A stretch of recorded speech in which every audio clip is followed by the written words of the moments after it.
You're tuned in to Voiced Thoughts Talk Show and Podcast, a forum where we discuss and explore society-based topics while advocating and providing information and resources to the community through an unscripted, unfiltered, and authentic approach. Listen on Spotify, iHeartRadio, Amazon Music, and Apple Music. Watch us on YouTube. Join our Facebook group. Follow us on social media, Instagram, TikTok, and Facebook at Voiced Thoughts Talk Show and Podcast, your society-based channel.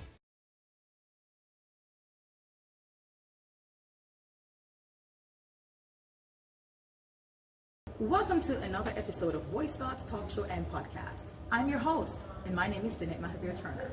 And today we have an amazing episode lined up for you. But before we get into that, I want to take the time out to highlight our sponsors for episode 3. Our title sponsor, Evergreen's Plant Shop, Coffee House, and Wine Bar, located at 4677 Alvin Barclay Drive, Paducah, Kentucky.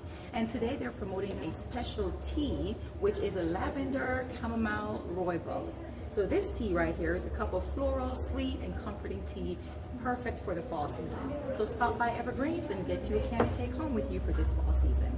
Our episode sponsor, Raynarldo Henderson for City Commissioner 2024. Building Paducah by building people. For more details, visit his website or Facebook, Raynarldo Henderson for City Commissioner. All right, so the moment that you guys are here for and been waiting for is season 3, episode 3, or a brand new season that we're in. Our guest for today is none other than Carrie Singler, who is running for Kentucky State Representative. Welcome to the show. Thank you. I'm very excited to be here and keeping in theme and running for House District 3. Oh, District 3. There we go. Yeah, so every time I do an episode, Evergreen's being the title sponsor, they provide 2 amazing feature drinks. So today we have a little special surprise here in your cup, if you want to hold it up to the camera. You're having the pumpkin chai iced latte, and it's perfect for the fall season. So I want you to take a sip and tell us what you think. I like the cup, like a little mushroom cup. The cup is adorable. I was surprised it was cold, and I don't typically like cold drinks, but this one is a winner. I actually do. Awesome. Pumpkin spice is like my favorite. I wish I could get it all year round, but it's my favorite season. That's why I'm in my scarf and everything. It's not too cold, it's not too hot, but pumpkin spice is ideal during this time. Yes. All right, so, well, I don't know if I can hold up what I'm having, which is what I talked about earlier if you're listening or you're watching, lavender chamomile rooibos. It's a hot tea, and right now I have it served in their special chinaware. Let me show that to the camera. This is so fancy. So I'm gonna go ahead and I'm gonna pour me some. And you can definitely sweeten with your honey and stuff like that. So this again is a lavender chamomile rooibos. It's fancy. It is so pretty. And I like how you get a honey stick with it. Oh yes, this is amazing. This is very soothing. You know, I can just hear myself like listening to some jazz music while having some tea in this fancy chinaware. Absolutely. And so with that, she also wanted to pair like mini biscottis, right? So the brown butter salted pecan for my tea, which is the lavender chamomile rooibos, and then this biscotti right here, this chocolate hazelnut, and that is paired with the pumpkin chai. So little mini biscottis right here. Thank you so much, Evergreens, for always being amazing. Thank you. All right, so we're gonna get right into the nitty-gritty, as I always call it, right? Yes. It's the hot seat. It is. No need to be nervous. We're gonna, answer some questions so that voters and community members can get to know you better, and while you're running for this, this office, right? Absolutely. So first and foremost, what motivated you to run for state representative? I am excited for the opportunity to share with you. I was encouraged and inspired to run. A couple of strong ladies in leadership roles have both reached out to me over the years, and the first time it was suggested, I thought, oh heavens no, it wasn't a good time. I really didn't have the experience. It was a nice idea, but just wasn't in the realm of possibility. But more recently, Representative reached out to me and said, I think you can affect change here. I think you should go for it. And I feel like when somebody in a leadership role encourages you, has that confidence in you to step forward, you say yes. And I was inspired by not just that encouragement, but some of the challenges that our little family of 4 has gone through. I know that we're a good example of other families in Western Kentucky, and I wanted to kind of shine a light on those issues that families are facing. We've gone through things like job losses, both of us, chronic illnesses, concerns about our kids' safety at school, things like that, just like a lot of us are. And so I think that voice is missing currently in Frankfurt, and so it really motivated me to step forward. Well, thank you for sharing. Yes, and I mean, just to add to that, like personal experience and advocacy goes hand in hand. You know, Definitely. When you can advocate because you've walked the walk, you've been through it, you understand what other families are facing in that capacity. So thank you for sharing what motivated you. How do you plan to address the challenges that we're facing in our community today? The challenges that I see in our community are our county health data. All of us have either been affected by or are struggling with either obesity or opioid dependency, whether it's personally or someone we know and love. We can all relate to those 2 health concerns all across the Commonwealth. And something that I know that we can leverage as an intervention to those 2 issues is better access to physical therapy. There are ways that we can reduce legislative barriers to care so that folks are getting access as a prevention and not just a rehab after an illness or an injury. And so that's my vision for Kentucky, is to address the issues that we're facing by better access to care. And that's something we can do pretty quickly to strengthen our workforce right now. We can set our younger generation off on a better path to enter the workforce. If we were to put more physical therapists in more places, maybe even in schools, think about how that can remove barriers to learning. Maybe a student needs their physical activity needs met. Maybe there's an underlying diagnosis that's not being recognized. If they could have that access to not just another clinician, but another trusted adult, that would really impact their learning. And again, that has a ripple effect on our workforce all across Kentucky. I love that. Thank you for sharing.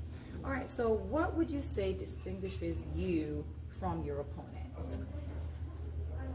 I was in HR, in healthcare during a pandemic, so I know I can handle tough policy and frankly tough characters.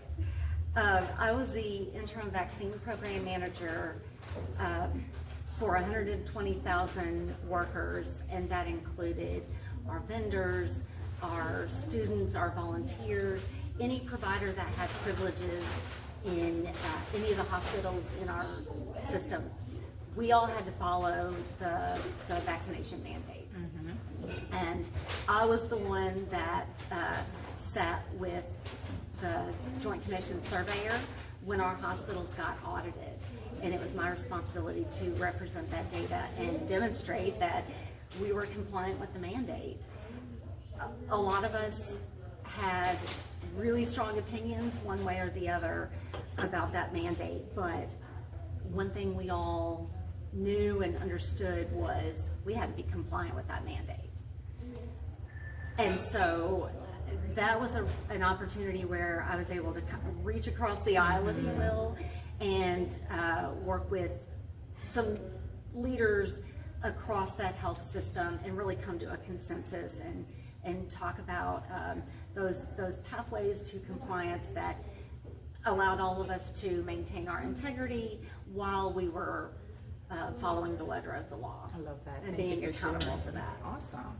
All right, what are your top 3 priorities? I know you've mentioned a couple of things, but if you're elected, what are the top 3 things that you'll be focusing on? Mm-hmm. I can really sum up my priorities in Frankfurt in 3 words, keeping with the theme of 3s, and that's health, safety, and prevention. You know, we've talked about ways that we can improve our county health data. Mm-hmm. Personal well-being is a safety issue. And so if we can strengthen folks and build folks up, that healthy aging in place, better access to care, then that just strengthens that ripple effect for safer job sites, let's say. That's another area where we can leverage physical therapy to reduce costly accidents. Safety first approach saves money, and it's really a people first approach. So that's a way that we can treat people with dignity. And then prevention just goes hand in hand, really, with all those things. I love that. Thank you. How are you currently engaging with voters during your campaign? You know, there's not much time left before it's, election day, but, how are you currently engaging? So I have a lot of really strong relationships throughout our community, and even some state level relationships with some professional organizations that I've reached out to over the years. I was involved in Callaway County's Alliance for Substance Abuse Prevention, and also their obesity work group that was in partnership with the hospital and the health department there. And so I had some really good healthcare level organizations. We were talking about policy and things along those lines. So I've kept in contact and engaged with those leaders. I reached out to families that I met through our Juvenile Diabetes Association walk that I chaired. I met a lot of really great families through that. And again, we're all dealing with those kinds of struggles with healthcare and our kids in school, and taking care of ourselves so that we can be there for our families and show up for our teams at work. And then just good old-fashioned knocking on doors, and it has been just the most fun getting reacquainted with my neighbors and talking about health program and policy, and it's really been exciting. I love that for you. Thank you for sharing. All right, how do you handle opposition or criticisms from voters? So the feedback has been overwhelmingly positive. It really tells me that voters in our community are ready for a change, and a lot of times I'm finding that if there's any opposition, once we start having a conversation, we can always find common ground. Usually that opposition is simply coming from a different perspective. Mm-hmm. I've been able to really open up and open my ears and listen to folks and hear from their side of the fence, if you will, what they're seeing from where they're standing in their front yard. And it's been just a wonderful experience to share that dialogue and hear people through. And like I say, usually once we start talking, we find so much common ground, and we find that there's just a difference in the choice of words that we're using, but we really all want the same thing. That health, safety, and prevention, that's what we all want. We want to be able to get up and go to work and take care of our families. So There you go. I love That's that. how I'm handling those conversations. All right. So what role do you believe government should play in the lives of citizens? I liken this to a lot of the boards that I've participated in our community. There's a leadership structure and there is policy in place, and sometimes there's even tradition that's boosting or supporting that policy. But a good board, a good government, good leadership, if you will, they are listening to the population that they are serving, or in this case, I would be working for the community, and so I would be listening to my community and really continuing to listen to my community and advocate for better health and things along those lines. So that's how I approach this role. I love that. Can you describe your plan or plans to implement and promote DEI, diversity, equity, and inclusion? So, good leaders are using DEI strategies already. It may not be called that, but it's a way to bring different perspectives to the table, different voices to the table. And just like what we've already mentioned, it's not just different racial perspectives, it's different language perspectives, period. It's different cultural perspectives, it's different geographic perspectives. And like I mentioned, the voice that I'm representing is missing, and so there's room for inclusion at that table. I've been involved in some really great DEI programs in my workplace, and we provide those language services, and we make sure that other voices are heard. And so it's a way to unite people and not divide people. I love that. Thank you so much for sharing. We're going to take the time out one more time to highlight the sponsors of episode 3, or title sponsors: Evergreen's Plant Shop, Coffee House, and Wine Bar, located at 4677 Alvin Barkley Drive in Paducah, Kentucky. And they're promoting a special tea. It's a lavender chamomile rooibos. A cup of floral sweet and comforting tea is perfect for this fall season. Our episode sponsor for episode 3 is Raynarldo, Henderson for City Commissioner 2024, Building Paducah by Building People. For more details, visit his Facebook page, Raynarldo Henderson for City Commissioner. And before you go, this has been amazing. I want you to tell the viewers and listeners how they could find out more about your campaign and how can they support you. Sure. Well, I've had the best time. Thank you so much for giving me this space to reintroduce myself. And I am on social media, of course. I do have a Facebook page. I'm very transparent, and so I would encourage folks to look me up on social media, see what types of things I'm sharing and supporting. Those are the kind of things that are important to me and that I will prioritize in Frankfurt. So I invite folks to engage, certainly, and I've got links out to other ways that you can have one-on-one conversations.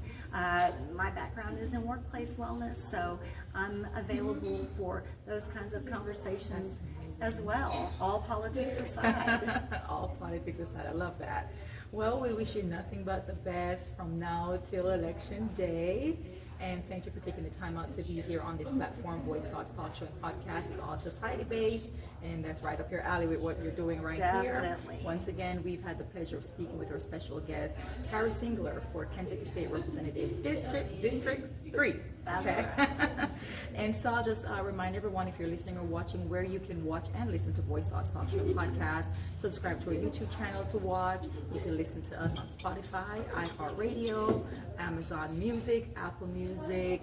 We do have a Facebook group. It's called Voice Thoughts Talk Show and Podcast. Click the join button and like and follow our Facebook page, Voice Thoughts Talk Show and Podcast. I've been your host. My name is Danette Mahabeer-Turner, and I will see you on the next episode. God bless you. Bye.